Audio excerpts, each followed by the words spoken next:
For the next 48 hours, a narrow gate stands open in time, and most people will cross its threshold half asleep, never realizing what the moment asked of them, never understanding what slipped from their hands while they were distracted by noise. This is not ordinary sky weather. This is not another dramatic moon to post about and forget by morning. What moved on March 3 was an eclipse event, yes, but the visible spectacle was only the surface. The deeper movement begins now. This is the hour when the unseen starts collecting receipts, exposing what is over, and separating instinct from illusion at last. Something was dislodged when that shadow passed. You may have felt it before you had language for it. A pressure in the chest that did not belong to fear alone. A sudden waking in the middle of the night. Eyes open to darkness, mind lit by a memory you thought was buried. A name returning. A grief returning. A truth returning. Not to haunt you, but to be counted. This is the part almost nobody says clearly enough. The eclipse was not the conclusion. It was the signal. The real turn happens in the hours immediately after, when the sky grows quiet but your inner ground is still rearranging itself beneath the surface. March 14 and March 15 are not casual days. They are a passage, a crossing, a live corridor between an identity that is losing its authority and a self, not yet fully formed, but already calling your name. Because of that, there are things you cannot afford to do inside this window. Choices that will cost more than they seem to. Conversations that should not be forced. Declarations that should not be made just because urgency is pounding on the door. The landscape under you is still moving. What feels final may only be fallout. What feels clear may still be distortion, wearing the mask of clarity. In the next few minutes, I am going to walk you through 3 essential realities. First, what this eclipse has stirred in your body, your memory, your habits, and why the vibration of it is still echoing through your system. Second, what must be avoided during these 2 days, and why a single impulsive move now can ripple into consequences that last for months. Third, the ancient discipline of conscious release, the precise inner act that can turn disruption into alignment and make this window one of the most powerful resets of your year.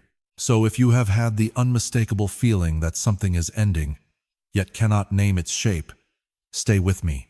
If your sleep has thinned out, if your dreams have become vivid, if old scenes are washing ashore from places in you that have been silent for years, stay with me.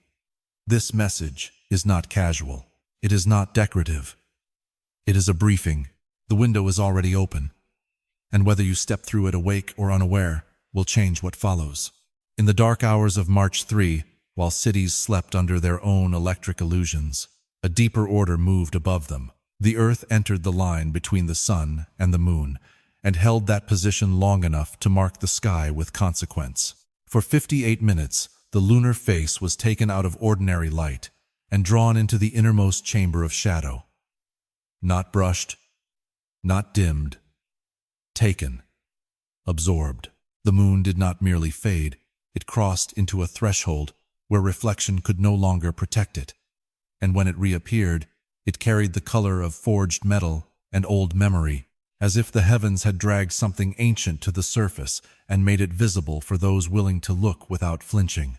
This was a total lunar eclipse in Virgo, and that matters. Not because astrology is decoration for anxious minds, but because timing has texture, and certain alignments do not suggest, they pronounce. Virgo is where the sacred enters the ordinary, where truth exposes itself through routine, through labor, through the small, repeated acts that quietly build a life or quietly betray one. Virgo governs what you do when no one is applauding, what you permit, what you maintain, what you call discipline, what you excuse as necessity. And this eclipse struck there, in that exact territory, where your spiritual integrity either becomes embodied or begins to rot behind a polished exterior. More than that, it landed on the descending point, the place ancient sky watchers associated with release, subtraction, severance, karmic payment, the taking away of whatever has overstayed its time. This is why the atmosphere around an eclipse like this can feel so exacting. does not negotiate with your preferences. It does not ask whether you feel ready. It identifies what has become structurally false in your life and begins the removal process with a precision that can seem almost merciless until you understand that mercy is sometimes expressed through ending, not extension. There are seasons when grace arrives as comfort, and there are seasons when grace arrives with a knife. So understand what happened here. The sky was not offering theater. It was issuing a correction. Something reached the end of its legitimacy. Something in your life that had survived on momentum, habit, denial, sentimentality, or fear was brought to an invisible line and told, no farther. This is why some people felt restless without cause, emotional without story, exhausted without explanation. This is why sleep fractured, why old names resurfaced, why the body seemed to register a verdict before the mind had even heard the case. The eclipse was not random intensity. It was a summons to alignment. And this one did not arrive alone. It belongs to a larger pattern, one of 7 eclipses unfolding along the Virgo-Pisces axis over the course of years, not days. That axis governs one of the deepest tensions in human life, the tension between practical order and spiritual surrender, between what must be managed and what must be trusted, between service and sacrifice, between discernment and escape. For nearly 2.5 years, this sequence has been revising the agreement between your daily life and your deeper truth. It has been asking, over and over, whether the way you live is actually in relationship with what you claim to believe, whether your rituals reflect your values, whether your exhaustion comes from purpose or from self-betrayal, whether your compassion includes yourself, whether your silence is peace or avoidance. Each eclipse in a cycle like this places pressure on the same corridor, but from a different angle, like a sculptor turning the stone and striking again. This one did not tap. It demanded. It was not content to reveal a theme. It wanted an answer. And that is where many people misread events like this. They assume the visible climax is the transformation itself. They think the red moon is the change. They think spectacle is the shift. It is not. Spectacle is exposure. Revelation is not the same as integration. The truer metaphor is geological. Fault lines do not form at the moment the street splits open. They form in silence, under pressure, over long spans of time. The rupture is only the first public sign that something deep has exceeded its threshold. In the same way, March 3 was not the day your life changed. March 3 was the day the hidden fracture became undeniable. It was the signal flare, the audible crack in a foundation that had been carrying more strain than it could honestly bear. And that is why the days after matter so much. The real danger begins once the spectacle is over, and the untrained mind assumes the event has passed. It has not passed. It has entered its most consequential phase. After a rupture comes debris. After revelation comes disorientation.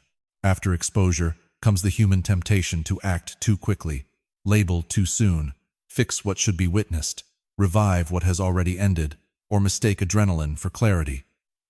This is the window now opening, not the event itself, but the aftermath, not the red moon, but the reckoning that follows it. March 14 and March 15 are the hours when the dust is still suspended in the inner atmosphere. This is when outlines sharpen. This is when what is cracked begins to show its shape. This is when you see whether something can be rebuilt, whether it must be released, or whether it was never stable to begin with. Do not treat these days casually. They are not filler between cosmic moments. They are the narrow bridge between revelation and response. And how you cross that bridge will determine whether this eclipse becomes a liberation or just another warning you were too hurried to hear. Time is not asking for panic. It is asking for sobriety, restraint, and the courage to let reality finish speaking before your ego rushes in to negotiate with what has already been decided for you. As you hear these words, the mental atmosphere is not clear, no matter how persuasive it feels.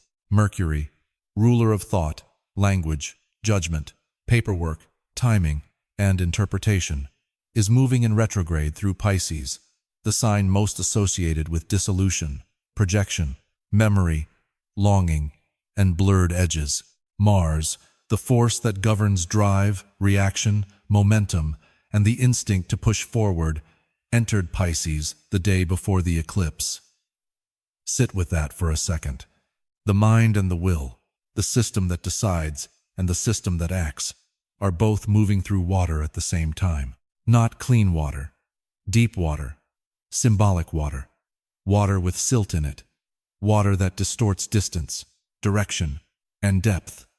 This is not a season for assuming that what feels immediate is therefore true. That is the danger of psychic weather like this.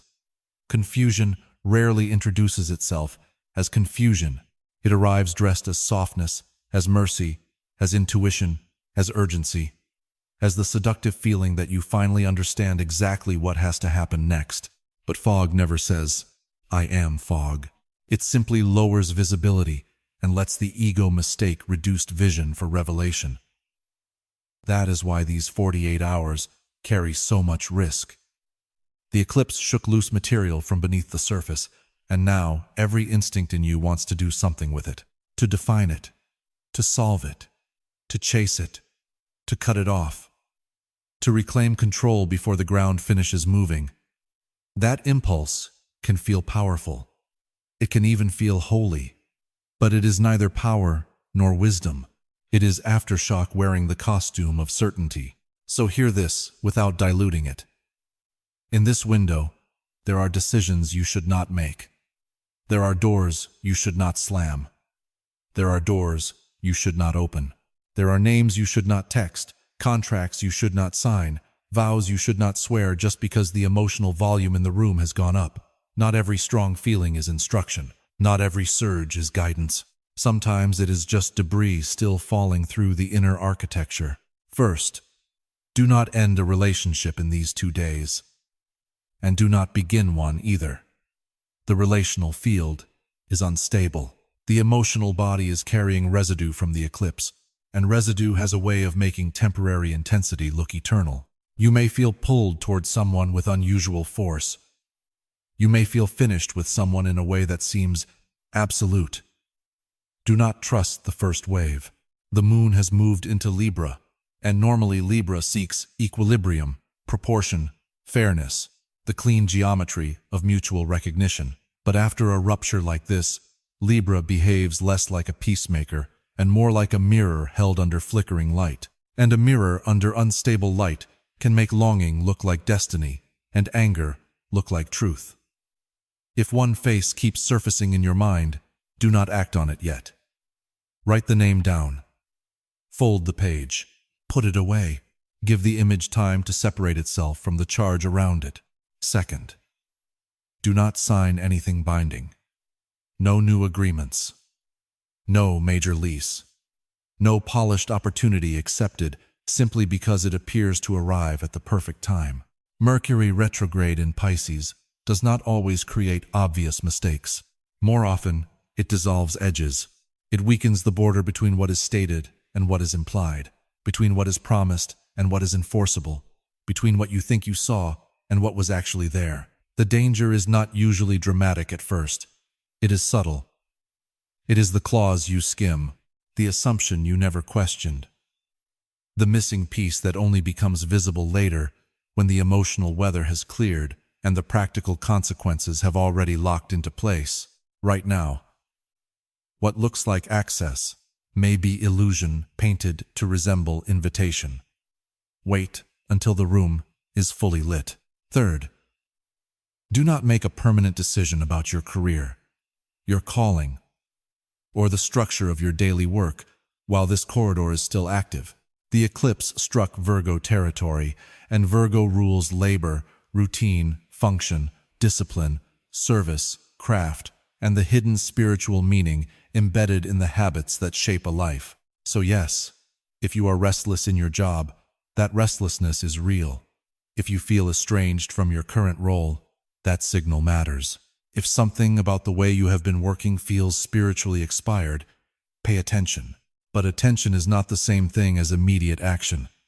You are seeing the crack, not the full architecture beneath it. To make a final decision now would be like reading a letter while the ink is still bleeding across the page. The message is there, but it has not settled into legibility yet. Give it time to become readable. And here is the final warning. The one many people fail because it arrives disguised as comfort. Do not go back to what has already been taken from you.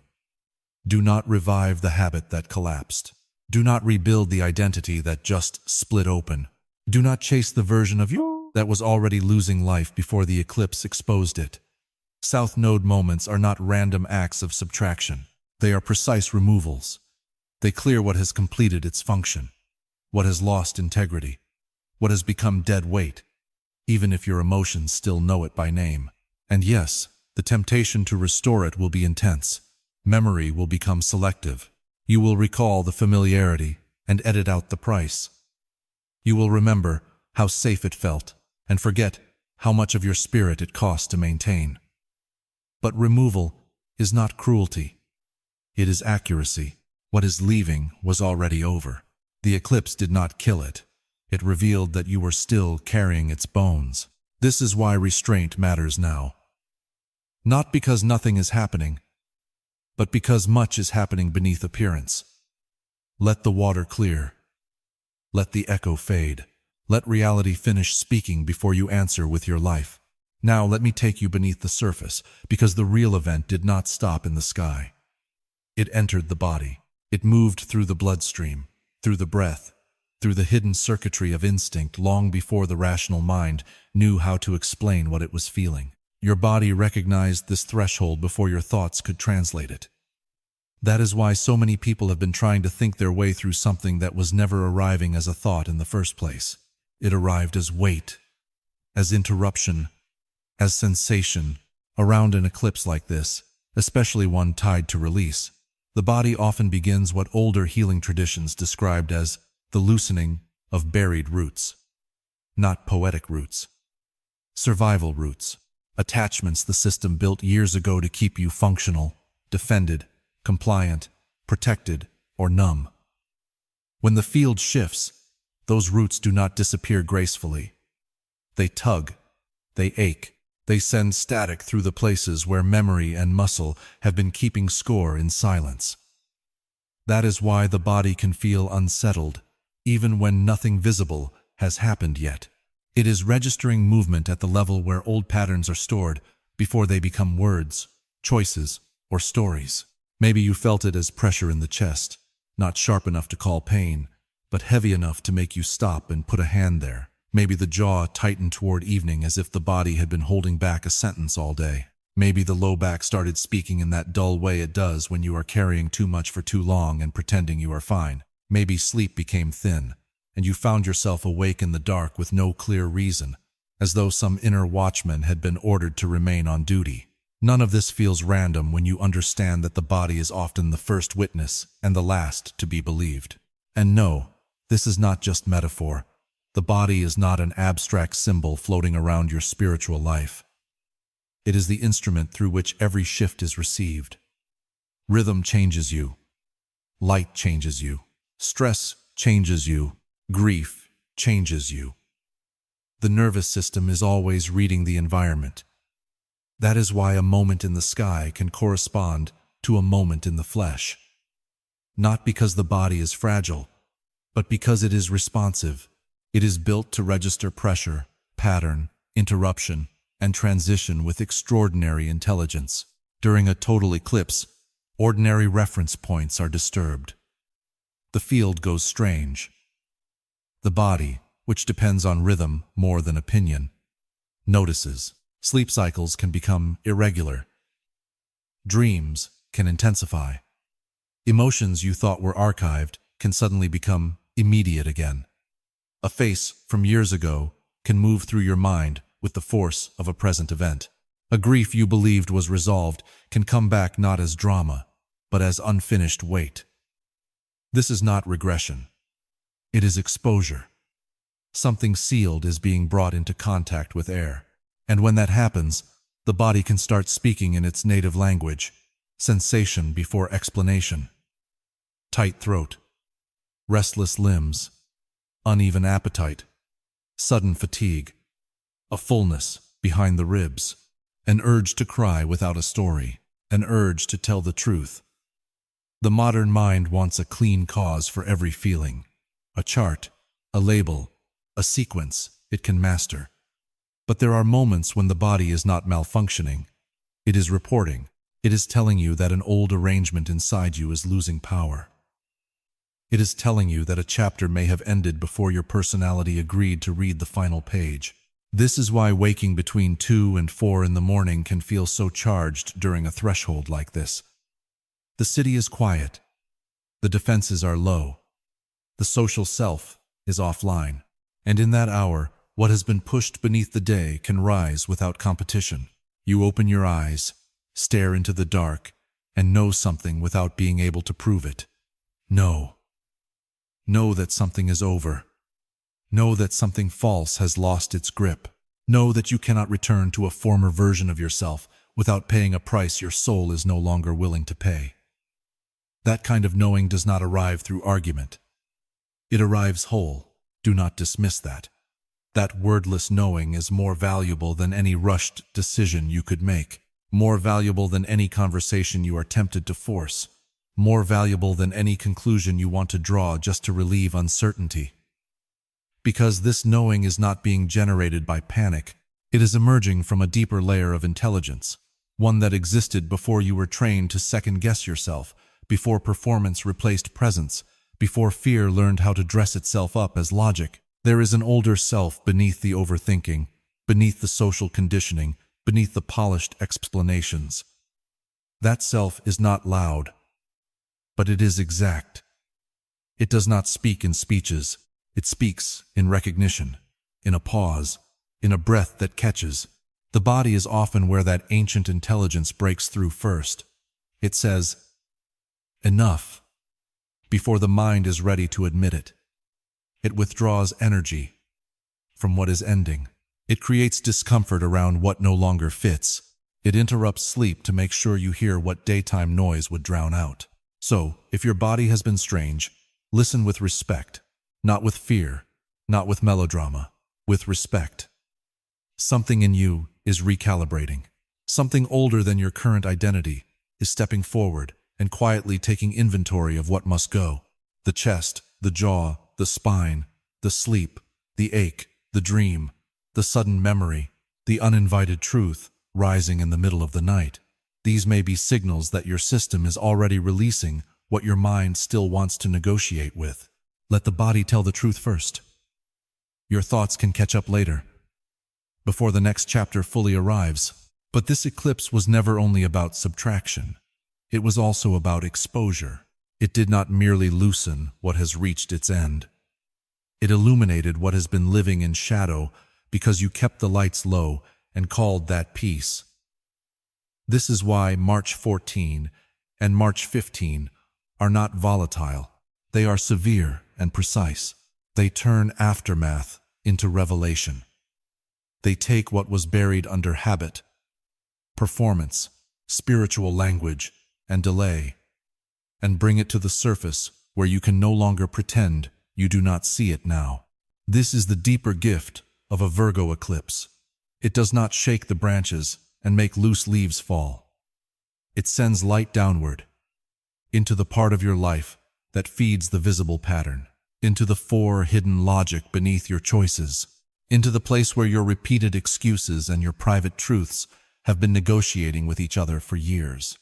And what gets exposed there is rarely new.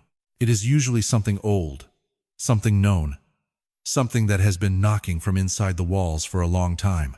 Maybe it is the issue you keep saying you have already moved past, even though it still changes the temperature of your body every time its name comes near you. Maybe it is the conversation you have delivered 100 times in your head and never once spoken in the real air of your life. Maybe it is the commitment you made to yourself in a moment of brutal honesty, in the middle of some sleepless night, when your soul was finally louder than your coping mechanisms, and then quietly abandoned at sunrise the moment routine returned and asked you to play your old role again.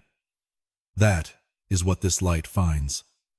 Not a dramatic villain, not a shocking secret, the truth you already know, but have not yet obeyed. And that distinction matters, because Virgo is not the sign of condemnation. It is the sign of discernment. Those two things are not remotely the same. Judgment is crude. Judgment rushes to sentence. Judgment wants a neat conclusion, a guilty party, a sharp label, a fast, emotional payoff. Discernment is more disciplined than that. Discernment does not close its eyes and pronounce. Discernment opens them wider. It studies what is there without flinching. It separates signal from noise. It identifies what is clean, what is compromised, what is fear, what is wisdom, what is duty, what is avoidance wearing duty's clothes. Discernment is not interested in punishing you. It is interested in ending confusion. That is what this eclipse has done. It has brought you to the precise point where your self-deception has been most elegant. Not your obvious lies, not the things you know are broken, the refined ones, the beautiful ones, the explanations so sophisticated they sound holy, the narratives that let you remain unchanged while still feeling spiritually serious. Every person has them. We wrap delay in noble language. We call hesitation maturity. We call fear discernment. We rename exhaustion devotion. We describe our refusal to act as surrender, and then sit there waiting for divine timing when, underneath all of it, the real story is much less flattering and much more useful. We are scared of the consequences of telling the truth and then living according to it. That is why this moment feels so sharp. The eclipse has no interest in your costume. It is not impressed by your vocabulary. It does not care how beautifully you have narrated your stagnation. It goes straight to the seam, straight to the hidden compromise, straight to the split between what you say matters and what your life is actually arranged around. And now, in this corridor of March 14 and March 15, the disguises are no longer hanging together. They are on the floor. The polished story is on the floor. The spiritual bypass is on the floor. The identity built around coping is on the floor. And you are standing in front of something far less glamorous and powerful. An unedited mirror. That mirror is not cruel, but it is exact. It shows you the place where you have been reducing your own life in order to avoid the demand of transformation. It shows you where you traded truth for manageability, where you chose familiar discomfort over liberating uncertainty, where you kept calling something temporary because admitting it was permanent would have required a decision, where you kept calling something sacred because naming it fear would have ended the performance and forced you into motion. This is why the days after an eclipse can feel unnervingly intimate. It is not that the sky is punishing you. It is that pretense has become harder to sustain, and yes, that is uncomfortable. It should be. Real change rarely enters a life through comfort. Comfort preserves structure. Transformation exposes structure, then asks whether it deserves to remain. There are seasons when tenderness heals, and there are seasons when truth heals by refusing to let you keep sleeping inside your own excuses. This is one of those seasons. These 48 hours are not asking you to become someone else overnight. They are asking for something demanding. They are asking you to stop protecting what you already know has expired. So, if these days feel raw, if something in you feels seen in a way that is inconvenient, do not rush to anesthetize it. Do not hurry to turn revelation back into abstraction. Stay with the discomfort long enough for it to become instruction. Stay with the mirror long enough to notice what falls away when you stop posing. Because what is being uncovered now is not here to shame you. It is here to free you from the language you have been using to remain unchanged. And once you see it clearly, you will not be able to go back to not knowing. That is the gift. That is the incision. That is where the new life begins. Long before modern language tried to reduce eclipses to data points and diagrams, there were sky watchers who understood that certain celestial events did not simply mark time, they altered the interior atmosphere of human life. Among the ancient priest astronomers of Babylon, There was a discipline observed in the wake of a major lunar eclipse, a discipline almost erased by the speed and noise of the modern world. After the shadow passed, they did not rush to interpret. They did not move immediately into action. They entered stillness. For 2 days, the temple would quiet itself.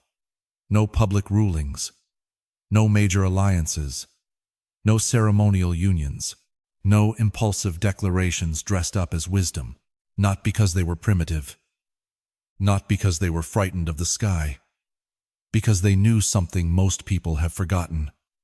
After a rupture, truth does not shout. It lowers its voice, and if truth is speaking in a lower register, then speed becomes interference. Noise becomes interference. Performance becomes interference. The ancient mind understood that the hours following an eclipse were not empty space between events. They were a chamber, a listening room, a threshold in which reality was still settling into form. They understood that stillness is not passivity. It is not weakness. It is not indecision. Stillness is often the highest form of cooperation with a sacred process already underway. You stop moving not because nothing is happening, but because something too important is happening to be interrupted by your panic.